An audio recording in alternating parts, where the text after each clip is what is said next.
de todos os versos, só 1, 2, 3, 4, 5 versos que não são classicamente decassílabos do tipo heróico, né? Isso é um sático aqui, né? O resto é tudo heróico, né? Um secundário assim, na quinta e tal, né? A aparência indica que é um acento secundário, né? Os únicos versos anômalos foram o primeiro, o terceiro, né? E esses três aqui. O primeiro eu botei um acento na sétima sílaba, né? O que é uma coisa tabu, né? Eu consegui botar dois acentos primários um lado do outro e ter uma pausa no meio, né? Senão o português não aceita isso, né? Eu consegui botar um acento no verso na 5 e na 7, que também é um verso totalmente irregular, com mais uma quebra no meio. Um com uma pauta estranhíssima, 2, 4, 5, 8, também com pausa no meio, né? Um verso mais estranho ainda, 4, 5, 8, 10, e outro com 1, 4, 5, 8, 10, né? Então tem um total de 1, 2, 3, 4 versos com acento na quinta sílaba, né? E um com acento na sétima, né?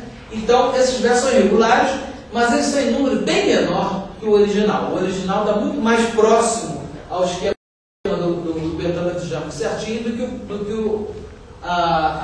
muito menos, né? Próximo do esquema do pentatônico certinho do que o português está no esquema clássico. Um dos poemas modernos, todo poeta moderno trabalha com formas tradicionais, sempre toma liberdades desse tipo, mas eu tomei mais liberdade no original do que na tradição. Curiosamente, nós já vimos que no plano da rima aconteceu exatamente o contrário. As rimas do original eram muito mais certinhas, né? E aqui tem um monte de irregularidades, né? Rima fonética, rima incompleta, está sobrando aqui uma nasal no final, né? Vamos ter essas rimas feitas que usam um pedaço do verso seguinte, né? Caminho às vezes, rimando com neblina, rimando com alina, né? Então as rimas são bem mais que irregulares. Ou seja, à medida que a gente vai se afastando daqui, né? A coisa vai mudando. Se no campo do esquema rímico a coisa está idêntica, quando a gente vai ver realmente o detalhe da rima, a coisa vai ficando pior. Agora, a gente tem que pensar o seguinte, do ponto de vista do que eu estou raciocinando em termos de correspondência, é claro que o esquema rímico tem um peso maior do que das rimas em si, né? Eu tenho que, na hora de hierarquizar a minha tradução, eu vou dar mais peso ao esquema rímico do que à natureza das rimas. Quer dizer, se eu tivesse as rimas todas certinhas, mas rimando A, B, C, B, totalmente diferente do original, eu acharia que teria havido uma perda de correspondência maior do que manter o esquema A, B, C, B, C, tal como no original, mas as rimas não serem correspondentemente regulares, né? Então a hierarquização vai entrar aí.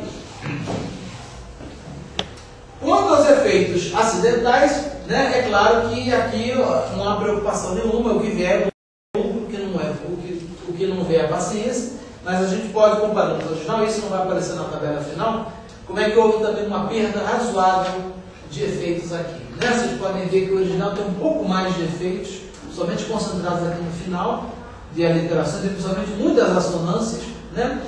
E nessa hora que a gente vê que eu não sou falante nativo de inglês. Qualquer falante nativo de inglês botaria mais aliterações que assonância. A assonância é coisa de língua latina, né? Vocês podem ver que tem mais assonância aqui do que aliteração.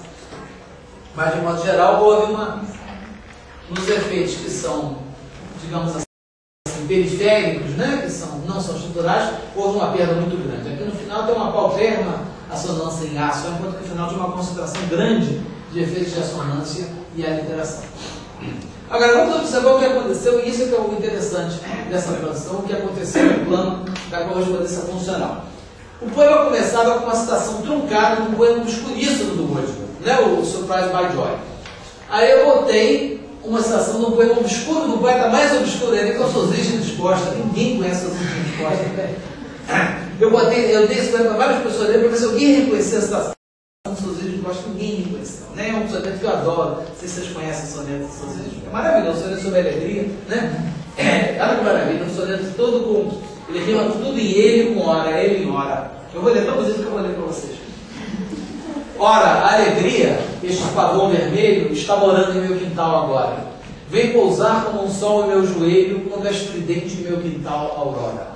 Clarim de lacre, este pavão vermelho sobrepuja os pavões que estão lá fora. É uma festa de púrpura. E o assemelho a uma chama do lábaro da aurora. é o próprio Doge a se mirar no espelho. E a cor vermelha chega a ser sonora neste pavão pomposo de chaveiro. Pavões lilazes possuí outrora. Depois que amei este pavão vermelho, os meus outros pavões vão-se embora. Maravilha, né? Bom demais. Toda mistura corpo, som, né? Maravilhoso. E esse poema eu sou apaixonado por ele. Eu dou uma oficina de poesia lá na PUC, na graduação, né, de criação poética. Eu sempre dou isso para os alunos que nunca existem. E ele comentou na minha cabeça, achei que era perfeito. Tem um poema sobre alegria, né? E um poema obscuro, que nem aquele poema do hoje. Porque achei que tudo bem que a gente está... Tá bom agora. Tá bom. O poema do Pavão Vermelho está na internet? Esse poema é uma boa pergunta. Sabe que eu não sei? Então, A gente acha tudo na internet, né? a gente vai colocar isso no YouTube, então vai estar na internet. Vai estar na Mas é capaz de estar... sabe onde vai estar? Vocês conhecem um site chamado Jornal de Poesia? Vai no Google, digita Jornal de Poesia, entre aspas. Okay, Tem um cara no Ceará que está botando tudo na internet, todos que apoiam o língua portuguesa. É uma maravilha, está a obra completa do Fernando Pessoa lá. Né? Deve ser um assinte aos direitos autorais. Não sei como é que você não foi preso ainda, mas é uma maravilha. Está tudo lá. Né? Tudo lá. E acho que ele tem, ele deve ter nordestino, deve ter. Os de Costa é muito lindo do Nordeste. Né? Para o Nordeste, quem conhece ele? Se bem que quem editou ele, quem reeditou, fez uma edição da obra dele, foi o José Paulo Paz. Não foi nenhum nordestino. Mas sim. Então, hoje em dia, eu tentando recuperar o meu processo de trazer o meu próprio poema, eu acho que eu botei, eu acho que eu botei no Hora de Leis aí, porque eu queria chamar a atenção de que era um poema de citações, e a primeira citação era obscura demais. Deve ter sido para isso. Claro que eu consegui uma rima também, pro vez, né? Prova dos 9 era óbvio, né? A alegria prova dos 9. A primeira estava muito recherchada, ninguém ia saber, a segunda todo mundo ia identificar, porque não só porque todo mundo conhece Oswaldo, mas também porque ela foi recitada pelo Torquato Neto, com uma música da Tropicália. Achei que essa daí não ia ficar tão óbvio, não ia nem ficar claro que o poema era sobre alegria, estava tão obscuro, né? Em inglês não, o cara que ele Think of Beauty, né? Is a joy, is forever, todo mundo vai completar com a palavra joy. A segunda citação entrega que o tema do poema é joy. E eu precisava de uma segunda citação que entregasse.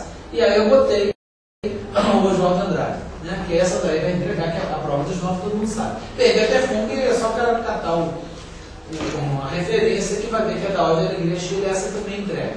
E o Dantes ficou também de novo, está sobrando aí, que nem o Avelar, que é uma ótima companhia, né? E ficou aí para manter um elemento do próprio original.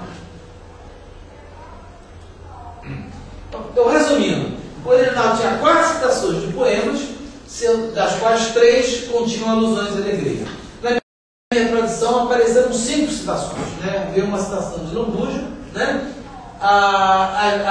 O poema obscuro do Wordsworth foi substituído por um poema obscuro de um poeta obscuro, né?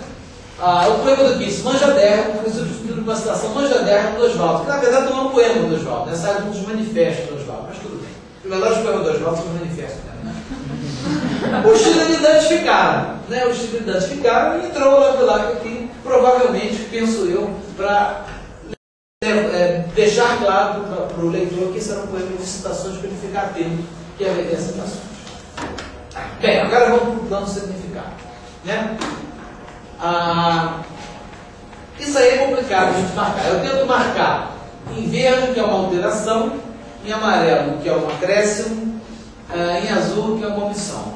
E eu também, na hora de montar esse quadro, eu tive uma ideia interessante de marcar o que é coloquialismo. Uma das coisas que eu gosto desse poema, no original, é que ele mistura muito uma forma, um tema clássico, perda da juventude, um tema clássico, com as pessoas muito coloquiais, muito baixas, né? Göttesfunken kind of stuff, né? Eu cito o Schiller, ele é uma expressão bem coloquial. E No Way, que é uma coisa extremamente coloquial também, né? E o Ela em Mim também, que é uma coisa da pessoa conversando, né? Aí eu resolvi que você tinha feito isso em português, né? O Iori lá traduz o Eferol e é mais coloquial que o Eferol, né? A Luz Fraquinha apareceu aqui também, né? Mas de modo geral houve uma perda da coloquialidade, né? O ali na sua frente, pensando bem, que seria à sua frente no registro mais formal, então também é uma marca de coloquialidade. Mas uma coisa que eu não tinha percebido, foi somente na análise que eu percebi, como o poema português é muito menos coloquial do que o poema inglês. A versão inglesa é muito mais marcada desde o início como coloquial do que a portuguesa. Né? Bem, eu marco isso como alteração. É alteração? É e não é, quer dizer, eu alterei na medida que eram citações de dois poetas ingleses, eu botei duas citações diferentes. Mas essa alteração é a alteração apenas no plano estritamente formal. Do ponto de vista funcional, eu diria que houve uma preservação. Mas já que a gente está no plano semântico, estritamente semântico, é claro que será o balão vermelho, não tem nada a ver com surprise by what. Houve uma alteração no significado, né? Mas se eu passar para o plano, realmente, do que essas citações representam, eu diria que houve uma correspondência razoável, né? A prova dos 9 é a mesma coisa, ela está entrando aqui mais ou menos para substituir essa longa citação de praticamente um verso e meio aqui do Keats, né? Mas um significado é inteiramente diferente, funcionalmente é a mesma coisa, né? Essa luz fraquinha que entrou aqui, provavelmente porque eu queria uma rima para faísca, né? Então isso aqui foi um acréscimo completo, tal como no mesmo lugar, apesar que em inglês eu falo que um raio assim só cai, se é que cai, uma vez. Em português eu botei no mesmo lugar, né? Isso não estava no original, isso foi implícito no original e eu explicitei na tradução. A coisa arística, de novo, foi outro acréscimo, né? Tudo isso eu precisava querer porque ela falava faísca, né? Eu precisava da faísca para fazer o Gatterfunken, que é a faísca dos deuses, né? E a faísca puxou o arisca e a lipisca, né? O original fala, né, que todo mundo sabe inglês, não precisa trazer o original literalmente não, né? O original diz que é como se uma... Pol é uma palavra difícil de dizer. Pol o que é? Uma mortalha, né? Mas é muito usado metaforicamente para uma neblina, uma coisa escura, né? É como se essa mortalha, essa coisa escura de neblina se levantasse e uma vista, uma paisagem há muito tempo não vista, se descortinasse de repente diante dos seus olhos, né? Aqui entrou uma paisagem bela, né? Eu já aprendi a desconfiar de acréscimo no final do verso. Acréscimo no final do verso é sinal que está ali só para rimar, né? É terrível o tradutor fazer acréscimo. Quando você vê uma tradução cheia de acréscimos no final, terrível, é sinal que ele não conseguiu, teve que botar lá para rimar, né? Péssimo sinal. Vamos lá. Omissões. O kind of stuff in a way, né? Terrível isso. Eu perdi duas marcas de oralidade muito marcantes que estavam no começo do poema, né? E eu não consegui botar nada no português, né? Foram perdas que me pareceram graves, porque o olho lá, o fraquinha e esse nada são marcas muito mais discretas. O ela em mim é uma marca de oralidade discreta, até boa para corresponder esse NAC. Mas realmente a força desse kind of stuff, desse no way, se perde completamente na medida que eu vou omitir isso. O wherewithal também foi omitido, né? É uma expressão traduzível. O wherewithal é literalmente aquilo que você tem, ou seja, o dinheiro, muitos falam de dinheiro. Você tem uma ideia de fazer uma coisa, mas você não tem o wherewithal, não tem dinheiro. E é claro que o wherewithal aqui é a juventude, né? Esse elemento que falta não é dinheiro no caso da juventude. Mas não haveria uma condição para isso, né? E se perdeu, né? O original fala que já passou há muito tempo o Mestre del Caminho. Em português ficou só passado o Mestre del Caminho, né? Perdeu-se o longo, que já que em inglês, de novo, uma sílaba só, em português eles precisariam de pelo menos umas 3 ou 4 sílabas, né? Não teria jeito, né? As modificações no final foram drásticas, né? Essas aqui foram realmente drásticas. O poema no final ele muda bastante. O original dizia o seguinte, até que está bem próximo, é ela sim, ou talvez a parte dela que está ligada. O original diz, bem, quase isso, né? Quer dizer, é o mais próximo que chega a essa altura da vida, né? Mais ou menos isso. Aí o final diz o seguinte em inglês, respire fundo, o momento ainda não internou, ainda não terminou. E faça uma anotação mental. Como é que eu meto uma nota? Como vocês dizem a você mesmo, eu não posso esquecer, você tem que fazer isso, né?